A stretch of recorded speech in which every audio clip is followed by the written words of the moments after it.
క్రీస్తు ప్రభుని యందు ప్రియులకు సహోదరి సహోదరులారా, ఈరోజు మన అందరం కూడా 19వ సామాన్య ఆదివారంలోనికి అడుగు పెడుతున్నాం. తలియైన శ్రీ సభ ఈ శుభ సందర్భంలో ఒక మంచి వాక్యాన్ని మనకు అందిస్తూ ఉంది. క్రీస్తు శరీరమే మనందరికీ జీవాహారము అని తెలియజేస్తూ ఉన్నది. మనము క్రీస్తు ప్రభుని యొక్క శరీరముతో మన అందరము కూడా ఆవిష్కరించబడినప్పుడు మనం తప్పకుండా రక్షణ పొందుతాము అని ఈరోజు దేవుని యొక్క వాక్యము మనం తెలియజేస్తూ ఉన్నది. క్రీస్తు ప్రభు యొక్క విందు మనం ఆరగించినప్పుడు మనము క్రీస్తు శరీరాన్ని స్వీకరిస్తూ ఉన్నాము అనే విషయాన్ని మనం తెలుసుకొని ఆ క్రీస్తు ప్రభువులాగా మనం కూడా రూపాంతరం చెందాలి అనేటువంటి ఆశయాన్ని ఈరోజు తలియని శ్రీ సభ మనకి దివ్యవాయు వాక్యము ద్వారా తెలియచేస్తూ ఉన్నది. ఈనాటి మొదటి పట్టణంలో మనకు ఒక మంచి కథనం కనిపిస్తూ ఉన్నది. ఏలియా ప్రవక్త చేసినటువంటి ఆ యొక్క వధను ఆహాబు అనేటువంటి రాజు తన యొక్క రాణి అనేటువంటి జెజెబెలుకు చెప్తూ ఉన్నాడు.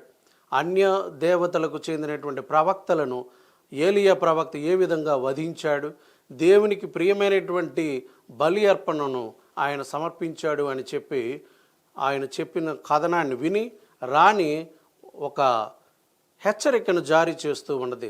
రేపు ఈ పాటికి నా ప్రవక్తలను వధించినటువంటి ఆ ఏలియాను చంపకపోతే నన్ను నా దేవతలు చంపుతారని చెప్పేసి ఆమె శపథము చేసినప్పుడు ఆ విషయాన్ని తెలుసుకునేటువంటి ఏలియా ప్రవక్త తన యొక్క ప్రాణాలను వదిలిపెట్టుకోవాలి అనేటువంటి ఒక ఆశయముతో దూరంగా ప్రయాణం చేసి ఒక రేగు చెట్టు కింద విశ్రాంతి తీసుకుంటాడు.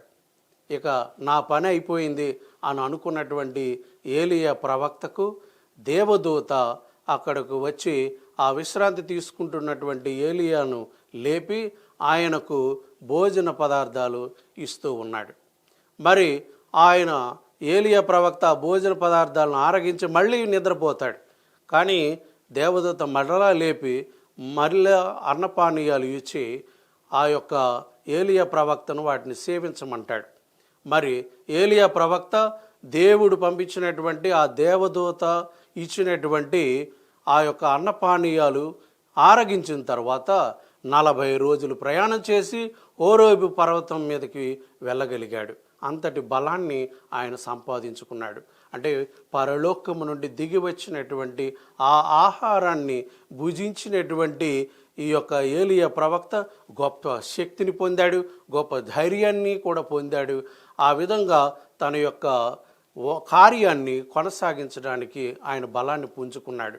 మరి ఇక్కడ సువిశేష పట్టణంలో యోహాను సువార్త ద్వారా మనకి అందించబడినటువంటి వాక్యము ద్వారా మనకు ఈ నిగూఢ రహస్యం తెలియపరచబడుతూ ఉంది. పరలోకము నుండి దిగి వచ్చినటువంటి ఆహారాన్ని మనము భుజించినప్పుడు మనము గొప్ప శక్తిని పొందుతాము, గొప్ప ధైర్యాన్ని పొందుతాము, దేవునికి ప్రియమైనటువంటి బిడ్డలు కాగలుగుతాము. మరి ఆ పరలోకము నుండి దేవుడు పంపించినటువంటి లేదా దేవుని యొద్ద నుండి వచ్చినటువంటి ఆ యొక్క ఆహారము ఎవరు అంటే అది క్రీస్తు ప్రభువే అన్న విషయాన్ని ఈరోజు మనందరికీ కూడా తెలియని శ్రీ సభ తెలియచేస్తూ ఉన్నది. క్రీస్తు ప్రభువే ఆ యొక్క జీవాహారము. ఆ క్రీస్తు ప్రభువు మన అందరికీ కూడా జీవాన్ని ఇవ్వడానికి, జీవముతో నింపడానికి ఆయన యొక్క తన శరీరాన్ని ధారపోస్తూ ఉన్నాడు. తన యొక్క శరీరాన్ని మనకు అర్పిస్తూ ఉన్నాడు. అందువలన ఆయన యొక్క శరీరాన్ని భుజించిన వాడు ఎప్పటికీ ఆకలి గొనడు, దప్పిక గొనడు అని 35వ వచనం మనకు తెలియచేస్తూ ఉంటే 50వ వచనం తెలియజేస్తుంది ఆయన ఎప్పటికీ మరణింపడు అన్న విషయాన్ని తెలియజేస్తుంది.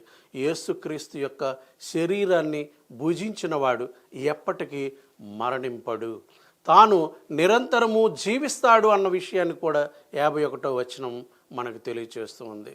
ఆ ప్రభువు యొక్క శరీరాన్ని ఆరగించినటువంటి వ్యక్తి ఎప్పటికీ మరణింపడు, నిరంతరము జీవిస్తాడు. ఈ సర్వానికి జీవాహారము, జీవమూలము క్రీస్తు ప్రభువే అని మనందరికీ తెలియచేస్తున్నాడు. క్రీస్తు ప్రభువే తన యొక్క స్వంత మాటల్లో గొప్ప విషయాన్ని, గొప్ప సత్యాన్ని మన ముందు ఉంచుతున్నాడు. ఈ లోకము జీవించుటకు నేను ఇచ్చు ఆహారము నా శరీరము అని ఆయన తెలియచేస్తున్నాడు. కాబట్టి ఆ క్రీస్తు ప్రభు యొక్క శరీరాన్ని భుజించిన వాడు ఎప్పటికీ ఆకలి కొనడు, దప్పిక కొనడు, మరణింపడు. అంతేకాదు ఎప్పటికీ జీవిస్తాడు. అదేవిధంగా ప్రతి సృష్టిని జీవింపజేస్తాడు. ఈ విధంగా పరలోకము నుండి దిగి వచ్చినటువంటి యేసుక్రీస్తు, మనలను రక్షించడానికి వచ్చినటువంటి యేసుక్రీస్తు, దేవుని యొక్క ప్రియమైనటువంటి బిడ్డలుగా మనల్ని మార్చాలని తాపత్రయముతో వచ్చినటువంటి యేసుక్రీస్తు మనలందరినీ కూడా జీవవంతులు చేస్తాడు అన్నది సత్యము అని మనం ఈరోజు తెలుసుకొని ఆ ప్రభువులో మన యొక్క విశ్వాసాన్ని మరింత పటిష్టపరుచుకొని ఆ క్రీస్తు శరీరమును ఆరగించడానికి ఎన్నిసార్లు మనకి వీలైతే అన్నిసార్లు స్వీకరించి ఆ క్రీస్తు ప్రభువులో మమేకమవ్వడానికి ప్రతి ఒక్కరము కూడా కృషి చేయాలి. కీర్తనకారుడు 32వ కీర్తనలో చెప్తూ ఉన్నాడు, ప్రభు ఎంత మంచివాడు, పరిశీలించి చూడండి, మరి మీకే తెలుస్తుంది. ఆయన్ని ఎల్లప్పుడూ కూడా స్తుతించి కీర్తించండి. ఆయన యొక్క బలము శక్తి కోరుకుంటూ ఆయన వెంబడి ఉండేవాడు ధన్యుడు, ఆశీర్వదించబడతాడు అని చెప్పినటువంటి మాటలు మన మదిలో ఉంచుకుందాం.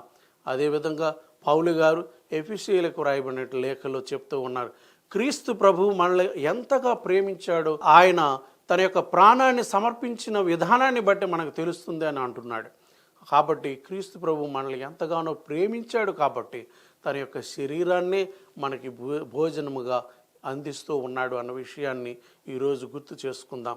అదేవిధంగా మనం అందరం కూడా దేవునికి సువాసనలు వెదజల్లేటువంటి బలి అర్పణగా తయారవ్వటానికి ఆ ప్రభువు యేసుక్రీస్తు ద్వారా మనల్ని రక్షించి ఉన్నాడు అని చెప్తూ ఉన్నారు. యేసుక్రీస్తు మన యొక్క పాపం వలన మనం భాగ్యమైనటువంటి స్థితిని కోల్పోయాం. కానీ దానిని తిరిగి మనం పొందేటట్లు మనందరం కూడా దేవునికి ఇష్టమైనటువంటి బలి అర్పణగా మనం తయారవ్వటానికి ఆ ప్రభు తన యొక్క శరీరాన్నే మనకి ఇస్తూ ఉన్నాడు. ఆ శరీరము కథోలిక శ్రీసభ సంస్కారములు దివ్య సప్రసాదం అని మనం తెలుసుకోవాలి. దివ్య సప్రసాదాన్ని మనము స్వీకరించడం వలన క్రీస్తు ప్రభు మనలో మమేకమవుతారు. మనము కూడా క్రీస్తుతో పాటు ఒకటి అవుతాము. ఆ విధంగా క్రీస్తు ప్రభువును ప్రతిబింబించిన వాళ్ళం అవుతాం. క్రీస్తుతో సహా జీవవంతులం అవుతాం. మనకిక మరణం లేదు, మనకిక ఆకలి లేదు, దప్పిక లేదు. ఎప్పుడు జీవిస్తూనే ఉంటాం. ఎందుకంటే క్రీస్తు ప్రభువు మనలో జీవిస్తూ ఉన్నాడు.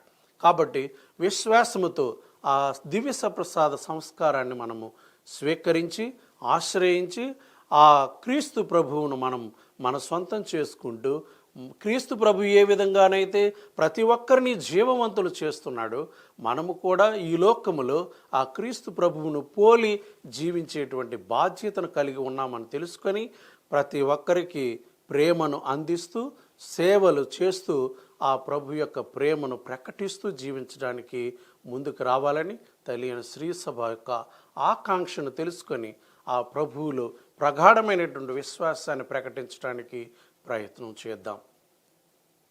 Live Jesus.